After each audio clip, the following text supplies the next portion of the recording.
늠내뉴스 6월 19일 주간 브리핑을 하겠습니다. 지난 한 주간 코로나19 확진 환자 소식을 전하겠습니다. 코로나19 확진 환자 수를 보면 광명시 1118명, 부천시 2784명, 시흥시 1160명, 안산시 1989명, 종로구 815명입니다. 지난주 대비 광명시 31명, 부천시 55명, 시흥시 23명, 안산시 55명, 종로구 13명 증가했습니다. 현행 코로나19 방역 지침은 7월 4일까지 연장입니다. 다음 주간 핫 이슈를 보겠습니다. 첫 번째, 대한역사문화혁명 원년을 선포한다. 두 번째, 3080 주택공급대책 7개 법안 국토위 소위 통과.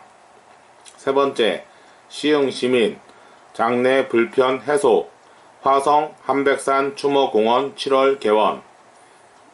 다음 외신 소식을 보겠습니다. 미 CDC 국장 인도발 변이 코로나 미국서도 지배적 종 될 것. 자세한 내용을 보겠습니다. 대한역사문화혁명 원년을 선포한다. 사단법인 대한사랑은 6월 21일부터 6월 25일까지 5일간 대한역사문화광복 학술제를 진행한다. 일본의 도쿄올림픽 홍보 지도에 독도 표시로 다시금 불거진 독도 문제가 온 국민의 공분을 사고 있는 가운데 이번 학술제 일정을 보면 6월 24일 한국간도학회 신용호 박사가 대마도 영토권에 대한 연구 발표를 해 눈길을 끈다. 이 외에도 6월 21일 전 감사원장 남주성 박사의 고려 동북 구성의 위치에 대한 연구 발표가 예정돼 있어 많은 기대를 모으고 있다. 이번 행사가 색다른 점은 대학생의 참여가 있다는 것이다.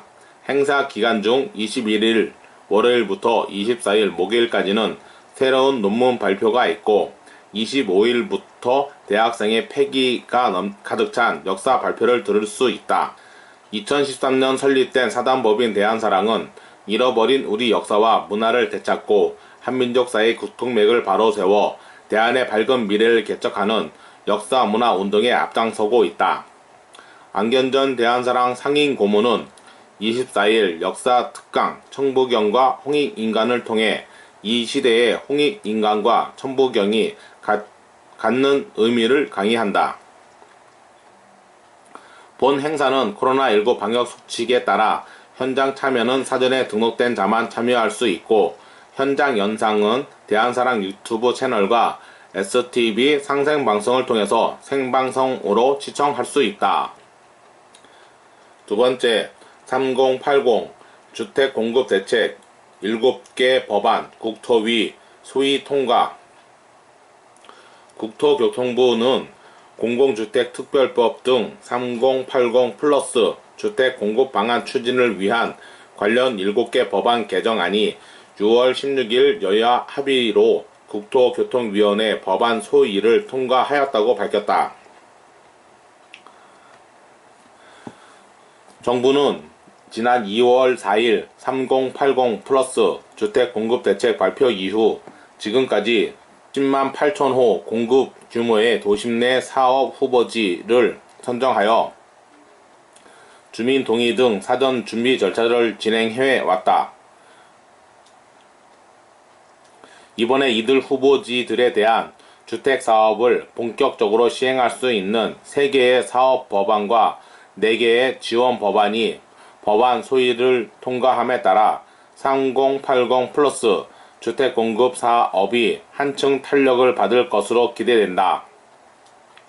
본 지구 지정 후 3년이 경과한 구역 중 토지 등 소유자 2분의 1 이상이 해제를 요청하는 경우에는 지구 지정을 해제할 수 있는 규정을 신설하는 등 동의 요건을 조정하였다. 토지 수용을 위한 동의서 징구 주체가 사업 시행자에서 시장 군수 등으로 변경되었다. 공통사항 시장관리 방안 당초 개정안의 2월 5일 이후 매매 계약을 체결한 자의 우선 공급권을 제한하는 규정에 대하여는 논의를 통해 기준 시점을 2월 5일에서 국회 본회의 의결일로 판단 기준을 매매계약 체결에서 이전 등기 완료로 수정하였다. 김수상 주택토지실장은 하위 법령 개정도 조속히 마무리하여 법 시행 직후 예정지구 지정 등 사업 절차가 신속하게 진행될 수 있도록 준비하겠다면서 특히 선도사업 후보지의 경우 2월 4일 이후 특이 동향은 없었으나 우선 공급 대상이 일부 확대됨에 따라 혹시 있을지 모르는 투기 자본 유입을 차단하기 위해 부동산 실거래 조사를 철저하게 실시하고 거래 가격이 급등하는 등 과열되는 지역은 예정지구 지정 시 제외할 계획이다 라고 밝혔다. 세 번째, 시흥시민 장내 불편 해소. 화성 함백산 추모공원 7월 개원. 시흥시는 그동안 화장시설과 봉안시설이 없어 인천, 수원 등 인근 지역 시설을 이용하던 시민들의 불편함이 사라질 것이라고 밝혔다. 오는 7월 1일 화성시 소재 함백산 추모공원이 운영을 시작한다. 함백산 추모공원은 시흥시를 포함한 화성, 광명, 안산, 부천, 안양 6개 시가 공동협약을 체결해 운영한다. 지난 2013년 화성시 매송면 숙곡 1, 2가 장사시설 후보지로 선정된 후 8년의 행정 절차와 공사를 거쳐 드디어 운영을 시작하는 것이다. 화성 함백산 추모공원은 화성시 매송면 숙곡리 산 12-5 번지 1원 30만 제곱미터 부지에 건축면적 9,163.49 제곱미터 규모로 조성됐다.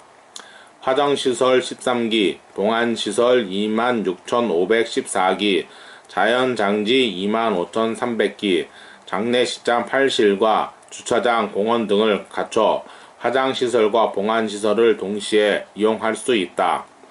이용 자격은 이용일 기준 6개월 이상 연속 시흥시를 포함한 6개 시의 주민등록이 돼 있는 경우다. 1구당 사용료는 화장시설은 16만원이며 봉안시설은 개인당 50만원이다. 이용기간은 15년이다. 다만 6개 시 외에 주거자의 화장비용은 100만원이다. 이용기준 등 자세한 사항은 화성 함백산 추모공원 설치 및 관리 운영 조례를 참고하면 된다. 임병택 시흥시장은 그동안 시흥시민은 자체 화장장이 없어 다른 지역 화장장을 이용하며 불편을 겪어왔다며 이번 함백산 추모공원 개관을 시작으로 오랜 수건을 해결하는 만큼 시민들이 믿고 이용할 수 있도록 노력하겠다고 밝혔다. 다음 외신 소식을 보겠습니다. 미국 CDC 국장 인도발 변이 코로나 미국서도 지배적 종 될 것. 미국에서도 델타 변이로 불리는 인도발 변이 코로나 바이러스가 곧 지배적인 종이 될 것 같다고 미 질병통제예방센터 국장이 18일 말했다. 월렌스키 CDC 국장은 이날 ABC에 출연해 지금까지 최소 41개 주에서 발견된 델타 변이가 미국에서 종이 될 것으로 보이냐는 진행자의 질문에 아마도 그렇게 될 것 같다고 말했다. 월렌스키 국장은 그것은 지금 여기에 있는 알파 변이, 영국발 변이보다 더 전염성이 강하다며 우리는 그게 한두 달 만에 빠르게 지배적 종이 되는 걸 봤다. 나는 이런 일이 델타 변이에서도 일어나는 것으로 예상한다고 설명했다. 그러면서 CDC는 델타 변이가 또다시 변이를 일으켜 현재의 코로나19 백신을 피해가는 단계까지 가지 않을까 우려하고 있다고 말했다. 월렌스키 국장은 그게 우리가 적극적으로 막으려고 애쓰는 것이라며 그게 우리가 사람들에게 백신을 맞으라고 독려하는 이유라고 강조했다.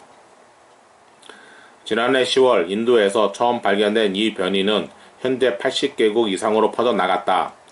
델타 변이는 영국에서도 알파 변이를 밀어내고 지배적 종으로 올라섰으며 이로 인해 영국은 성인의 백신 1회 접종률이 80%에 달하는데도 하루 확진자가 1만 명 넘게 발생하면서 3차 유행이 시작됐다는 우려가 나오고 있다.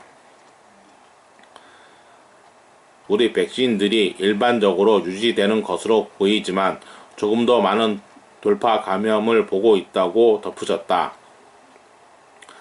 돌파 감염은 백신을 맞았는데도 해당 질병에 감염되는 경우를 가리킨다. 이상 늠내 뉴스 주간 브리핑을 마칩니다. 감사합니다.